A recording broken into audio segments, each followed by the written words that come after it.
नमस्कार आणि welcome back to हिरण्याज official.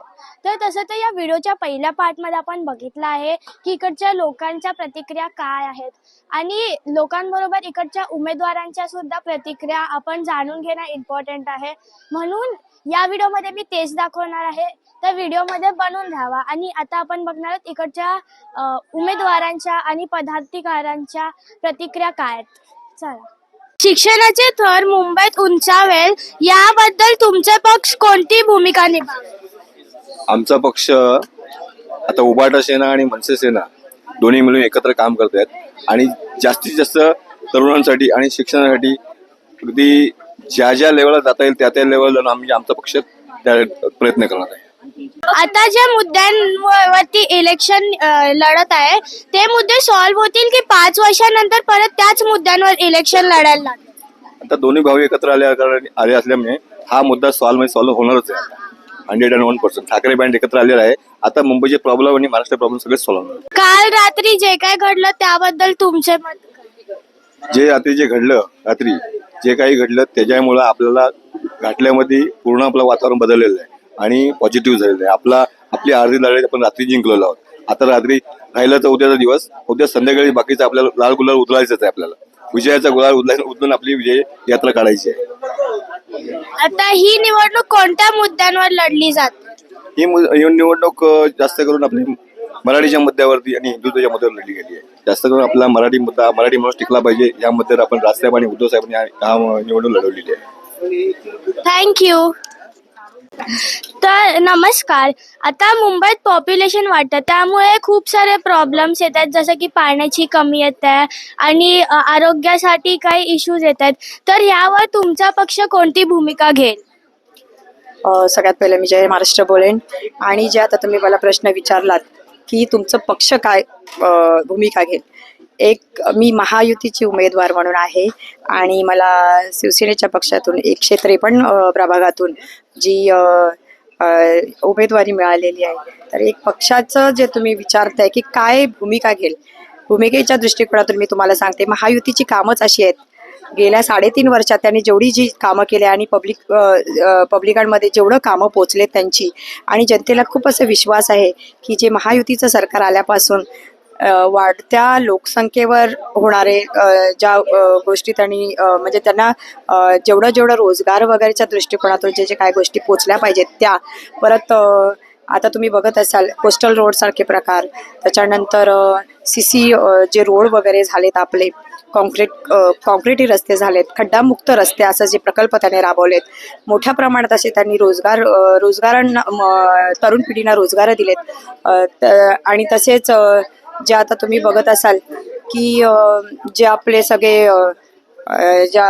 हे आहेत म्हणजे वयोवृद्ध लोक, त्यांच्यासाठी खूप अशा सुविधा वगैरे केल्यात आणि त्याच्यातून सगळ्या गोष्टी सुरळीत चालतील आणि महाराष्ट्राला खूप असं म्हणजे प्रोत्साहन मिळते की महायुतीच्या माध्यमातून. आणि तसेच आपले महाराष्ट्राचे उपमुख्यमंत्री जे आपले एकनाथजी शिंदे साहेब आहेत त्यांच्यावर लोक खूप खुश आहेत. आणि आपलं हे जे होणारी पालिका ज्या आहे त्याच्यामुळे त्यांचे कार्य व्यवस्थित छान आहे. आणि जो महायुतीचा उमेदवार जो आपला महापौर असेल मराठी असेल आणि महायुतीचा असेल. धन्यवाद. शिक्षणाचा थर वाढावा म्हणून तुमचा पक्ष म्हणजे शिक्षणाचा थर मुंबईत वाढावा म्हणून तुमचा पक्ष कोणती भूमिका घेईल? शिक्षणाचा थर वाढण्यासाठी महापालिकेच्या ज्या स्कूल आहेत तिथे आपल्याला CBSE बोर्ड करायचे आहेत आणि ते साहेबांचं खूप मोठं असं पहिल्यापासूनचं ध्यास आहे की त्या गोष्टी झाल्या पाहिजेत. कारण जे वाढतं शिक्षण आहे आणि ज्या फीज वगैरे आहेत त्या लोकांना परवडत नाही, त्याच्यामुळे ती एक भूमिका ते म्हणजे जबाबदारी घेणार आहेत आणि ते आपल्याला करायचं आणि साहेब करतीलच. आता जे मुद्द्यांवरती ही निवडणूक लढली जात आहे हे मुद्दे सॉल्व्ह होतील की पुढील 5 वर्षांनी परत याच मुद्द्यांवरती निवडणूक लढायला लागेल? आपला महायुतीवर खूप विश्वास आहे, सगळ्यांचा विश्वास आहे, त्याच्यामुळे अशा गोष्टी घडणार नाही. जे चाललंय ते सुरळीतपणे चाललंय आणि होतच राहणार आहे. थँक्यू. तर ही निवडणूक कोणत्या मुद्द्यांवर लढवली जात आहे? इथे सगळ्यात पहिले मराठी माणसासाठी ही निवडणूक लढवली जात आहे की मराठी माणूस हा मुंबईतच राहावा. इतके वर्ष ठाकरे कुटुंबाचं म्हणजे शिवसेना उद्धव बाळासाहेब ठाकरे या पक्षाचेच महापौर आणि सत्ता राहिली आहे महानगरपालिकेमध्ये.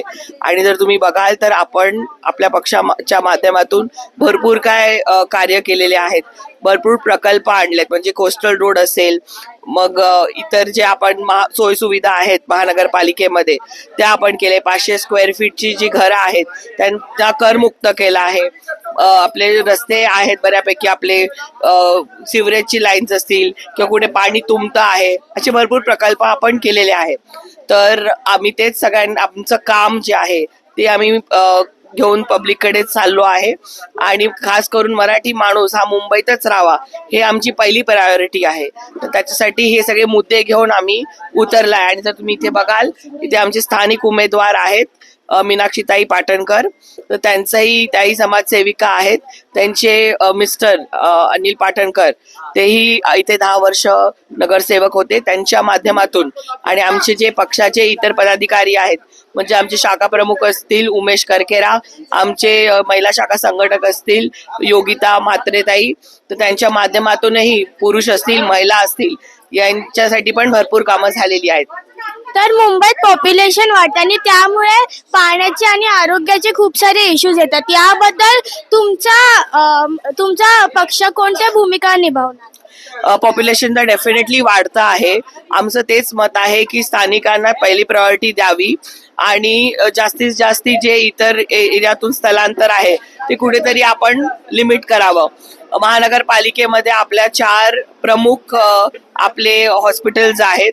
आपण आता नवीन मेडिकल कॉलेजेस पण स्थापन करतोय आणि जे महानगरपालिकेचे जेवढे हॉस्पिटल्स आहेत त्यांनाही आपण अजून फॅसिलिटी आपण प्रोव्हाइड करतोय.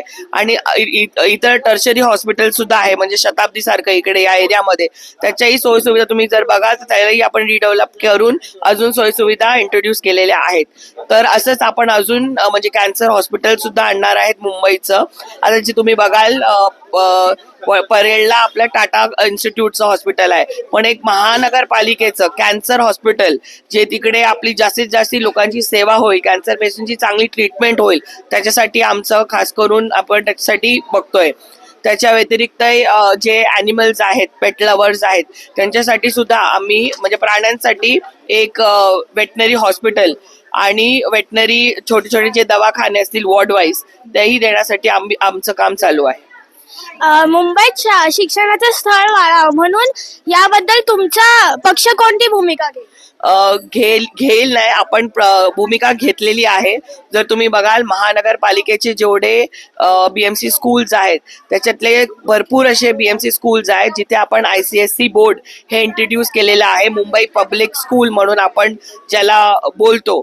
आणि तिकडे ICICIचे म्हणजे त्याच दर्जाचं आपण सगळे फॅसिलिटीज प्रोव्हाइड केलेले आहे. आपण मुलांच्या दप्तरचे जो ओझ आहे ते कमी करून टॅब इंट्रोड्यूस करून त्यांना ऑनलाईन म्हणजे कसा अभ्यास करता येईल, कसं आपल्याला जे काय बोलतात त्याला स्क्रीनवर आपण कसं संपर्क साधून पूर्ण एक टीचर सगळ्या स्कूलमध्ये चांगलं लेक्चर देईल असं व्हिज्युअल क्लासरूमचं आपण इंट्रोड्यूस केलेले आहेत. आणि जसं तुम्ही म्हणजे मी आधी म्हणाले की ICSE बोर्ड आपण इंट्रोड्यूस केलेला आहे, तर तिकडे आता लाईन लागते आहे. 3,000 वेकेन्सीज म्हणजे 3,000 ऍडमिशनच होऊ शकतात. 10,000 लोक त्याच्यासाठी इच्छुक आहेत. म्हणजे आता जसं प्रायव्हेट कॉन्व्हेंट स्कूलसाठी लोक अर्ज घेतात तशीच आता महानगरपालिकेमध्ये पण ऍडमिशन घेण्यासाठी लोकांकडून इतर पॉलिटिशियन असतील किंवा समाजसेवक असतील त्यांच्याकडून ते लोक म्हणजे ऍप्लिकेशन हे करतायत की आमचं पण नाव सुचवा आणि आमच्या मुलांना पण ऍडमिशन द्या. मुंबईच्या विकासाचे विजन कोणत्या पक्षाच्या हातात आहे? मुंबईची विजन हे फक्त आणि फक्त ठाकरे कुटुंबच करू शकतं. इतर जे आहेत नेते ते कोण नागपूरचे आहेत, कोण ठाण्याचे आहेत, स्थानिक जे कोण आहेत जे ठाकरे फॅमिली आहेत म्हणजे उद्धव साहेब असतील किंवा राज साहेब असतील, त्यांचा जन्म मुंबईचा आणि ते स्वतः मुंबईचे आहेत. आणि आम्ही त्या पक्षाचे पदाधिकारी आहोत, आम्हाला कुठे दिल्ली समोर हात जोडायला लागत नाही किंवा मुजरा करायची गरज नाहीये. जे काय आमचं आहे मुंबईतच आहे आणि हे लीडर इकडचेच असल्यामुळे त्यांची विजन मुंबईसाठी 100% जास्ती ते विजनरी आहेत. राजसाहेब आणि उद्धव साहेब मराठीच्या विकासासाठी एकत्र आले, ह्याचा इलेक्शनवरती कोणता परिणाम होईल? चांगलाच परिणाम होईल आणि चांगलाच परिणाम होतोय, कारण का कुठेतरी मराठी माणूस टिकला पाहिजे. जे लोक इथे जन्म आहे, म्हणजे इतर भाषिक सुद्धा असो, त्यांचा जन्म इकडचा आहे आणि त्यांना माहिती आहे की मराठी माणूस इकडे जगला पाहिजे, राहायला पाहिजे आणि एकत्र मिळून हे भाऊ अजून चांगलं काम महाराष्ट्रासाठी करू शकतात, मुंबईसाठी करू शकतात. तर लोकांचा प्रतिसादही चांगला आहे. थँक्यू. तर तशा प्रकारे आपण पाहिला आजचा दिवस खूप धावपळीत गेला आणि आता चिंता उद्याची आहे. उद्या कोण निवडून येईल, कोणाची विजय येईल. तोपर्यंत तुम्ही माझ्या चॅनलला सबस्क्राईब करा आणि हा व्हिडिओ सगळ्यांना जितके लोक पॉसिबल होतील त्यांना पाठवा. व्हिडिओ लाईक करा आणि जर पार्ट 1 बघितला नसेल तर तो पार्ट 1 सुद्धा बघा. आणि माझा अजून एक यूट्यूब चॅनल आहे जस्ट लाईक हिरण्या, त्याला सुद्धा सबस्क्राईब करा. थँक्यू.